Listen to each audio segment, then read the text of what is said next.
जय माता दी दोस्तों, कैसे हैं आप सभी।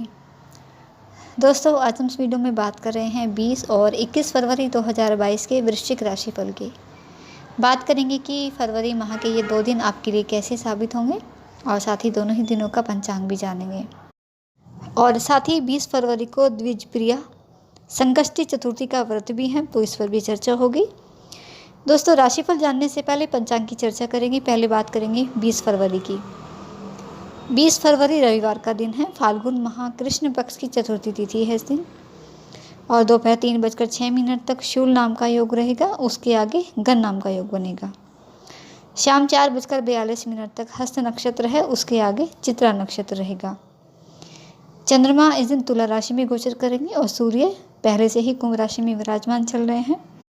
और इस दिन का राहु काल का समय शाम 4:50 से लेकर 6:14 तक का है। 21 फरवरी की बात करते हैं। 21 फरवरी सोमवार का दिन है। कृष्ण पक्ष की पंचमी तिथि है इस दिन। और पंचमी तिथि ये रात 8 बजे तक है, उसके बाद षष्ठी तिथि शुरू हो जाएगी। और दोपहर 1:05 तक गण योग रहेगा, उसके आगे वृद्धि नाम का योग बनेगा। शाम 4:17 तक चित्रा नक्षत्र है, उसके आगे स्वाति नक्षत्र प्रारंभ होगा। चंद्रमा इस दिन भी तुला राशि में ही गोचर करेंगे और सूर्य कुंभ राशि में ही विराजमान रहेंगे। राहु काल का समय सुबह 8:19 से 9:44 तक का है। तो कोई भी शुभ कार्य करे, नया निवेश करे, नए काम की शुरुआत करे तो राहु काल में करने से बचें, क्योंकि राहु काल में किया गया कोई भी कार्य शुभ फलदायी नहीं होता।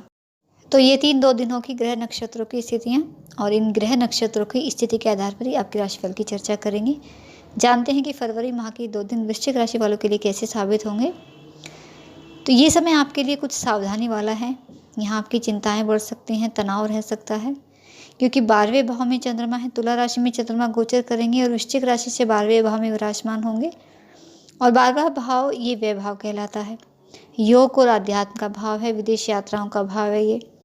तो इस दौरान आपको कहीं ना कहीं से लाभ भी जरूर होगा, लेकिन साथ ही आपको सावधानी भी बरतनी है, क्योंकि व्यय भाव में चंद्रमा है तो यहाँ आपके खर्च भी बढ़ेंगे। हालांकि इस समय आपके पास धन जरूर आएगा, धन में वृद्धि जरूर होगी, लेकिन आपके हाथों में रुकेगा नहीं धन, यानी धन संचय करने में समय परेशानी रहेगी। इसलिए फिजूल खर्चों पर आप नियंत्रण रखें, वरना इससे आर्थिक परेशानी हो सकती है, जिसके कारण आपको मानसिक तनाव हो सकता है। और ये खर्च आपका धार्मिक क्रियाकलापों में भी होने की संभावना रहेगी। तो अगर धार्मिक कार्यों में आपका धन खर्च होता है तो ये आपको बहुत शुभता प्रदान करेगा, लेकिन फिर भी अपनी आय के अनुसार ही आप धन का खर्च करें। व्यापार में भी निवेश बहुत ही सोच समझ कर करें। हर चीज़ की जांच पड़ताल इस समय आपके लिए बहुत ज़रूरी रहेगी, वरना इससे आपको कोई नुकसान उठाना पड़ सकता है भविष्य में भी। कोशिश करें बल्कि किसी भी तरह के निवेश से इस समय बचें आप। धन संबंधी हर तरह के निर्णय बहुत ही सोच समझ कर लें। किसी को पैसा उधार देते और लेते समय भी सावधानी बरतें। कोशिश करें कि किसी से पैसा उधार में तो इस समय बिल्कुल ना लें, क्योंकि अगर लेंगे तो समय पर चुका नहीं पाएंगे, और यदि देते भी हैं किसी को तो फिर वो समय रहते आपको मिल नहीं पाएगा। और साथ ही 12वां भाव विदेश यात्रा को दर्शाता है, तो इसलिए विदेश से लाभ का समय आपके लिए रहेगा। विदेश यात्रा हो सकती है, या फिर आप किसी भी तरीके से विदेश से जुड़े हैं, विदेशी व्यापार से आप जुड़े हैं, किसी विदेशी कंपनी में आप कार्यरत हैं, तो ये अच्छा समय आपके लिए साबित हो सकता है। उच्च शिक्षा प्राप्त करे जातकों के लिए समय अच्छा रहेगा, लेकिन मेहनत आपको बढ़ानी होगी, क्योंकि अधिक मेहनत करने से ही अच्छे रिजल्ट आपको मिलेंगे। हालांकि इस समय मन परेशान होने से, तनाव के कारण आपको थोड़ी सी काम में मन कम लगेगा, लेकिन आपको मन लगाकर और मेहनत से अपने कार्य करने होंगे, तो आप अच्छी सफलता हासिल कर सकते हैं। इसके साथ ही इस समय आपकी सेहत भी कमज़ोर रह सकती है, तो सेहत का भी विशेष ख्याल रखना होगा। और स्वस्थ रहने के लिए अपनी दिनचर्या को व्यवस्थित करें, खान पान पर भी ध्यान दें, और योग और ध्यान का सहारा लेना आपके लिए इस समय बहुत लाभकारी रहेगा। और इन दिनों आपकी धर्म के प्रति भी रुचि बढ़ेगी। धार्मिक यात्रा करने का मौका भी मिल सकता है, और इन यात्राओं से आपको मानसिक शांति का अनुभव होगा। और इस समय आप अपने कुछ गुप्त शत्रुओं के षड्यंत्र का भी शिकार हो सकते हैं, तो इसलिए गुप्त शत्रुओं से भी सावधानी बरतनी है। हालांकि इस समय आप अपने साहस बुद्धि के बल पर विषम हालातों पर भी विजय प्राप्त कर लोगे। इसीलिए शत्रु हालांकि इस समय आपका बिगाड़ तो कुछ नहीं पाएंगे, लेकिन आपको फिर भी सावधानी बरतनी होगी। कौन आपका शत्रु है, कौन आपका मित्र है, इस चीज़ की पहचान आपके लिए इस समय ज़रूरी है। और साथ ही यदि आप अपने कार्य क्षेत्र में अपने निजी जीवन में कोई भी परिवर्तन करने की सोच रहे हैं, तो कोई भी परिवर्तन इन 2 दिनों में तो बिल्कुल ना करें, क्योंकि किसी भी तरह के परिवर्तन के लिए भी ये समय आपके लिए अनुकूल नहीं है। यहाँ तक कि अगर नौकरी बदलने का भी विचार आपके मन में है, तो ये विचार भी अपने मन से बिल्कुल निकाल दें। और इन दिनों जो आपकी तनाव के कारण जो चिंता बढ़ेगी, इसके कारण अपने समय को बिल्कुल भी बर्बाद ना करें। काम की ओर सकारात्मक रूप से अग्रसित रहें और कार्य क्षेत्र में कार्यों की प्लानिंग करना, ये आपको बहुत अच्छे परिणाम भी इस समय दिलाएगा। साथ ही हर तरह के विवादों से आपको बचना होगा, अपनी वाणी पर, क्रोध पर नियंत्रण रखना होगा। हर तरह की प्रॉपर्टी, कानूनी विवाद, कुछ भी ऐसे दांवपेच हैं तो उनसे बिल्कुल आप बचें, वरना इससे बड़ी समस्याएं आपके जीवन में पैदा हो सकती हैं। और आपके क्रोधी स्वभाव और कठोर वाणी के कारण आपकी नौकरी, बिजनेस में या आपके परिवार में कुछ विपरीत परिस्थितियों का सामना करना पड़ सकता है।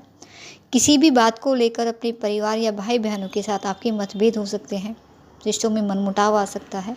तो इस बात का विशेष ध्यान आप रखें कि ऐसी कोई भी स्थिति पैदा ना होने दें जिससे आपके रिश्ते खराब हों। आपकी भागदौड़ इस समय बढ़ सकती है, मेहनत आपकी अधिक हो सकती है, लेकिन आप अपना धैर्य समय बिल्कुल ना खोएं। बस अपनी मेहनत और कार्यों पर ध्यान दें, क्योंकि जो ग्रह स्थितियाँ अब बन रही हैं आपके लिए, इससे आपको सही मार्गदर्शन भी मिलेगा, सही दिशा भी मिलेगी और आप अपने कार्यों को आसान भी बना पाएंगे। और जल्दबाजी और हड़बड़ाहट में आकर कोई भी कार्य ना करें, क्योंकि हर मुश्किल का रास्ता धैर्य और संयम से निकालेंगे तो आप अच्छी सफलता प्राप्त करेंगे और आपकी समस्याओं का भी समाधान मिलेगा। तो कुल मिलाकर थोड़ी सावधानी बरतने का समय है आपके लिए। तो सावधानी बरतेंगे तो कोई दिक्कत, कोई परेशानी आपके जीवन में नहीं आएगी। और समय की शुभता के लिए उपाय ज़रूर करें, ईश्वर आराधना करें, भगवान में अपना विश्वास बढ़ाएं, हनुमान जी की आराधना करें। हनुमान चालीसा का पाठ तो आप नियमित रूप से किया ही करें। साथ ही भगवान सूर्य देव को भी नियमित रूप से अर्घ्य जरूर दिया करें। और 20 फरवरी रविवार को संकष्टी चतुर्थी का व्रत है, जो कि भगवान गणेश जी को समर्पित होता है। हर माह आने वाली कृष्ण पक्ष और शुक्ल पक्ष की चतुर्थी तिथि को चतुर्थी व्रत किया जाता है। पूर्णिमा के बाद जो चतुर्थी आती है उसे संकष्टी चतुर्थी कहते हैं और अमावस्या के बाद आने वाली चतुर्थी को विनायक चतुर्थी के नाम से जानते हैं। और फाल्गुन मास की इस चतुर्थी को द्विजप्रिया संकष्टी चतुर्थी के नाम से जाना जाता है। तो इस वर्ष ये द्विजप्रिया संकष्टी चतुर्थी रविवार के दिन आ रही है और फाल्गुन मास की चतुर्थी को बहुत ही शुभ और महत्वपूर्ण माना जाता है और इस दिन भगवान गणेश जी के छठे स्वरूप की पूजा होती है। हिंदू शास्त्रों के अनुसार किसी भी शुभ कार्य की शुरुआत करने से पहले भगवान श्री गणेश जी का आह्वान किया जाता है, क्योंकि श्री गणेश जी प्रथम पूज्य देवता माने गए हैं। ये बुद्धि के देवता भी कहे जाते हैं और इस दिन भगवान गणेश जी की विधि विधान के साथ पूजा की जाती है, उन्हें प्रसन्न किया जाता है। गणेश पुराण के अनुसार इस व्रत के प्रभाव से सौभाग्य, समृद्धि और संतान सुख मिलता है। और भविष्य पुराण के अनुसार संकष्टी चतुर्थी का व्रत करने से हर तरह के कष्ट दूर हो जाते हैं और साथ ही जीवन की हर मनोकामना पूर्ण होती है और घर में खुशियाँ आती हैं। और 20 फरवरी की रात्रि जो चंद्रोदय का समय रहेगा, 9:50 पर चंद्रोदय होंगे, तो चंद्रमा को अर्घ्य देकर इस व्रत को पूर्ण किया जाता है और अपने व्रत का पालन किया जाता है। संकष्टी चतुर्थी के दिन भगवान गणेश जी के पूरे विधि विधान के साथ उनका पूजन करें। सिंदूर, चंदन, दुर्वा जरूर अर्पित करें भगवान गणेश जी को। 21 दुर्वा अर्पित करें, क्योंकि दुर्वा भगवान गणेश जी की प्रिय वस्तु है। गणेश जी का ध्यान करें और उनके नामों का स्मरण करें। ओम गम गणपते नमः या ओम श्री गणेशाय नमः। इन मंत्रों का आप जप कर सकते हैं, आपको बहुत लाभ रहेगा। 108 बार जप करें, कम से कम किसी भी मंत्र का करें, शुद्ध उच्चारण के साथ करें। और शाम को चंद्रमा निकलने से पहले श्री गणेश जी की एक बार पूजन ज़रूर कर लें और फिर व्रत कथा भी ज़रूर सुने, इसका बहुत महत्व रहेगा। इसके साथ ही इस दिन गाय को रोटी खिला दे या हरी घास खिला दे या किसी गौशाला में धन का दान भी आप कर सकते हैं। इसके साथ ही ज़रूरतमंद लोगों को धन, अनाज का दान कर दे तो इससे भी लाभ रहेगा। भगवान गणेश जी प्रसन्न होंगे और आपको आशीर्वाद देंगे। तो दोस्तों, ये थी कुछ जानकारी आपके लिए। वीडियो अच्छा लगे तो वीडियो को लाइक करके ज़रूर जाइएगा। आपका दिन शुभ रहे। माता रानी आपको और आपके परिवार को स्वस्थ रखे। इसी मंगल कामना के साथ